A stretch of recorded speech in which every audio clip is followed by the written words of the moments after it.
and let us all do we can to build a better future. Friend Sinema. Now, look, to diehard Republican voters or conservatives or libertarians or people that are independent that may lean right, I want to make this very clear to you guys. Now, look, you don't have to believe me. You don't have to. But this whole notion of Sinema being a free thinker, because I've seen some people like praise her here and there. She is not. She is with the corporations. I mean, she will bend over backwards again and again and again and again to appease that corporate donor money. I mean, she is somebody who is with the corporations. Now, again, to anyone that's praising her for leaving the Democratic Party, no, she didn't, because she's still part of many of the Senate committees. But look at all the activists she betrayed. Remember, she was part of the Green Party. Look at all the knives in the backs of the Green Party people, the progressive Democrats, and even the liberal vote blue no matter who people. If she's willing to stab them in the back, she will do the same thing to you. Sinema only thing. Herself, money, herself, money, herself, and money. That's it. I think she needs to be kicked in the balls as well. Yeah, there you go. But so anyways, she has no time to do town hall forums or reach out to her constituents. However, she did have time to go somewhere where there's something she loves, and that's money. She went to the World Economic Forum panel where she's saying Kevin McCarthy is her dear friend of hers. And that the 2022 midterm election was a free and fair election. She high-fived Senator Joe Manchin on stage. So I want you guys to see who she really is. And honestly, like anyone that is praising her for leaving the Democratic Party and saying that she's a free thinker, I understand where you're coming from that. But just hear this as a warning. She betrayed a lot of her constituents and followers. She doesn't even hold town hall and forums for her own constituents in her own state. Yeah. She will do the same thing to you. Do not donate to her campaign. Don't do that. Please don't do that. Unless you're a really big business. Someone said, I think really well put, she's a mercenary. She goes where the money is. That's true. Unless you're paying her the top dollar, you don't matter. And Dan, hold on. I'm going to probably get us in trouble for this one. But you know who Sinema reminds me of? A lot of the higher tier activist groups or leadership that we've seen in the past from 2017, 2018, 2019. Don't say anything, but I want you to just to think. I need you to think, Daniel. Think back. And honestly, Sinema's them. I see her in them. She reminds me of them. Like the whole end goal of a lot of these big time activists and a lot of these people who are not sincere is that's where they want to be. They want to have the power and sit in a position of power. They're like, I don't want insert demographic I don't like here to be sitting and making decisions and money. I want to be sitting in decisions and making money. Yeah. Every SJW. And the thing is, I want to be very clear here. All right. There are a lot of good activists and organizers out there, but really look at your leadership, because the thing is, the end all be all for like any protest group or activist group is to accomplish your goal. Sinema had a lot of goals that she wanted to do, but she never accomplished them because why? It takes away from the one thing she loves, money and her ego. So let's hear what Sinema has to say. Since last time, and by the way, our own governor J.B. Pritzker's there too. Met you become an independent. That's correct. Happened that independent. My ass. Same day or the day after, didn't it? So, as folks know, I have formally declared my independence from what I consider to be a deeply broken two-party system. Those who know me know that I was always an independent voice and always have been for the things that I believe in and for my state and for my country. But I do think it's important to note that what you've heard about partisanship, I believe, is accurate. You know, in the last 2 years, there's our governor. January. Okay, I also want to make something very clear here too. God damn it, the fact that she is now saying there's something wrong with the two-party system, or I'm going to be an independent. That is how the establishment can undermine third parties and independence. So if you are a conservative, Republican, libertarian, independent, or anything like that, what Sinema is doing is undermining the third-party movement and the independent movement. Believe you me, she is a goddamn corporatist. She's not a Democrat. She's not a liberal. She's not a progressive. She's a goddamn corporatist. If you hear anyone say that she's a free thinker, no, No, you gotta calmly. Don't yell. Don't yell. Calmly say she's a goddamn corporatist. Daniel, real quick. I was gonna say JB looks really comfortable there. Oh yeah, of course. I mean, Yeah, hey, he's JB. like I've been coming for years before I was even a politician. Oh, and by the way, again, just not to belabor. You know what the world Oh. this forum is. I'm sorry, this forum really is. It's Yeah. Comic-Con for millionaires and billionaires. True. And I also want to bring up something else here, too. This is to the Illinois GOP. You incompetent bastards. You know, I understand that conservatives and people, at least running the Republican establishment. So I want to separate voters from the Republican establishment, right? You guys in the 2020 campaign kept on saying J.B. Pritzker was a communist. The candidate you had to go around and saying he's a communist, a socialist, a Marxist. No, he is not. God damn it, find another word. Actually, he is. Because if there's anyone in America that takes more money from the government for themselves, it's billionaires. Okay. Yeah. I mean, it's okay. There you go. Hey, Illinois GOP. Daniel just gave you a brand new slogan. Just call him a corporate communist. There you go.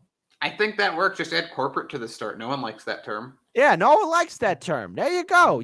JP. I will never imagine JB Pritzker at a socialist alternative or DSA event. When do you think he's going to run for president? We know that JB wants to be president himself. He could pull it off, and I think he's like, I was governor of Illinois, and I didn't go to jail. Yeah. And it's like I can't say that's like he legalized weed. When we did meet him for that one interview, I said if you legalize weed, I'll vote for you. And so he's legalized weed. I'm like, damn, okay. So look, there's a lot to be critical of Governor J.B. Pritzker. There is some good, and I hate saying that. And it's only because Illinois is so terribly run for so long. Someone that doesn't fall flat on their face the second they get into the office almost gets a round of applause in Illinois because it's so bad. The fact that he passed something that was positive and didn't go to jail is more than I think the last 8 governors have done. I also want to add in here too, and again, because I want to focus back on Sinema and how much of a nutcase she is. With Pritzker, another saving grace is that he managed to keep Illinois being a pro-choice state, and that's another thing. Like I said, the list is very small of the good. All right, we got to give analysis of people, but we got we're always, even if we don't like him, we got to be objective at all times. We can't develop JB derangement syndrome because of all the other reasons we don't like him. Yeah, and then Angela Sagasser, right? JB's done some okay things, but the bar was so low after Runner, which is correct, folks. Yeah, and there's a reason why we're saying this. Maybe for another show, we'll explain more in detail our thoughts about JB Pritzker. If you lived in Illinois, you get exactly what we mean when we talk about this. If you're living outside of Illinois, this might not make as much sense, but effectively. Rauner nearly destroyed the entire state with his refusal to pass a budget for a number of years. Just destroyed a huge amount of stuff that never recovered. The previous guy, who was that? That was Quinn? Pat Quinn, yes, because he took over Blagojevich because Blagojevich went to jail. He was only kind of there because Blagojevich went to jail for huge.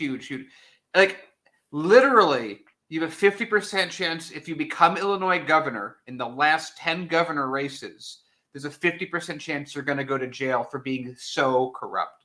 True. That's what I mean when we say it's a mess. Agreed. It was a horrible day from 2 years ago. Created, I think, concern and fear for every patriotic American across the country. But in the resulting 2 years, the Democratic Party shared a narrative that said we would not have any more free and fair elections in this country if the United States Congress didn't eliminate the filibuster and pass a massive voting rights package. As we all know, the filibuster was not eliminated. Joe and I were not interested in sacrificing that important guardrail for the institution. That massive voting rights bill was not passed through Congress. And then we had a free and fair election all across the country. And as has been noted, the outcome of that election was different than many people expected. Mastermind Hour, who she killed, it was probably Lamb Chop. I'm sorry, folks. Sinema probably killed Lamb Chop. It's no more time for lamb chops play along. Election deniers lost across the country, and individuals of both political parties, some extreme, some moderate, won. So we had a free and fair election. So one could posit that the push by one political party to eliminate an important guardrail in an institution in our unpause country it real quick. may have been Okay. The filibuster exists because of the results of slavery. Gee, Sinema. Well, way to go to bat for slavery, right? Yeah. You keep on hitting those home runs, kiddo. You got it, Sinema. That important guardrail to keep those blacks out. Kristen Sinema. Yes, Sinema, who, again, started off as an activist SJW, Green Party candidate, progressive Democrat candidate, a senator in the United States Senate, all become a corporatist. Folks, just remember, if you are an activist, and this isn't bad-mouthing activists, but really look at your leadership, because honestly, some of them may not be as honorable or as good as they say they are. And Sinema right there, hold on, I'm going to put the arrow right above, right there, so y'all can see it.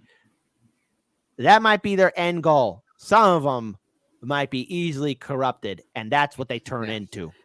And this is the thing to remind, this is what we talk about. It's not just about being an activist, like Kit said. It's about being an activist that's actually effective at changing the world around them through your efforts. So, for example, me and Kit and about 18 other people were members of Wolfpack, which is still kind of funny retrospectively. But 20 of us in a year got an amendment referendum passed in Illinois. Corporations are not people. Money is not speech. Public funding for elections. 3 things that would still change the U.S. today if they were passed all the way through. And then there are literally just when we were out in the streets getting doing there were literally just groups that are like, what are you guys doing today? We're blocking traffic. What are you trying to get? We're trying to send a message that Chicago needs to be 100% communist. And so how are you going to make them do that? Well, we're going to block traffic right outside of our office, I don't know, every month. Okay, you do that. We'll film it. But good luck. Yeah, good luck. Right here. All right. So, anyways, let's continue on with the disaster. Immature or overreaching in order to get the short-term victories they wanted. Then we fast forward to where we are today, and we saw the House of Representatives struggle for multiple days in a row as Kevin McCarthy, dear friend of mine, had to continue conceding point after point after point. Conceding. Hold on. That's pretty violent. No, he did not. Manchin got everything he wanted. Never not conceding. What? She's literally making history up. I think she's talking about McCarthy. Oh, did I miss that? Sorry. Yeah, to the radical right of McCarthy. point after point. Friend of mine had to multiple days in a row as Kevin McCarthy, dear friend of mine. I apologize. I thought you said Manchin. Sorry, McCarthy. There you go. Had to continue conceding point after point after point to the radical right of the GOP, to a point where he's now in an unenviable position that will make it very difficult for us to meet our obligation when the debt limit fight comes up later this year. Those are just 2 examples of the pull that you see political parties giving in order to get everything they want. All right. So first of all, I'm glad that Manchin is going to be suffering from ulcers and headaches with dealing with, again, the Freedom Caucus. I wish that the squad would have done that to Nancy, but we're not going to see that. And of course, Fox News talk about how liberals trash Sinema's outfit, why she's dressed like a sheep, because she's a wolf in sheep's clothing. No. She's a sheep dressed as a wolf, dressed as a sheep. There we go. Yes, exactly. So, but the thing is, just so you know, Sinema has this long history of, again, making sure that, people work for her. She is not a servant of the people. She wants her groceries taken care of. She wants making sure that all of her, to handle Wi-Fi outages at Sinema's home. I mean, this is somebody who has very regimented. It's like Sinema's workout and exercise regime are portrayed as the center focus of staffers' scheduling duties.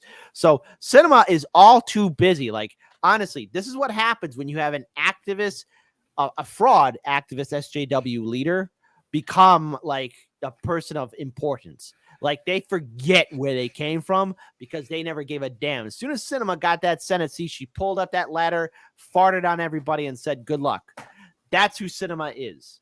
She cares only about her ego, image, and money. And honestly, to all my conservative voter friends, libertarians, independents, Republican voters, do not trust Sinema. Do not think she's a free thinker. If you think she is, look at all the people she stabbed in the back. And while you may not agree with all those groups politically, know this: that is your fate too. You hit your cart to Sinema, yeah, she'll push you along and then push you You over hit the your hill. cart to Sinema, you get the enema.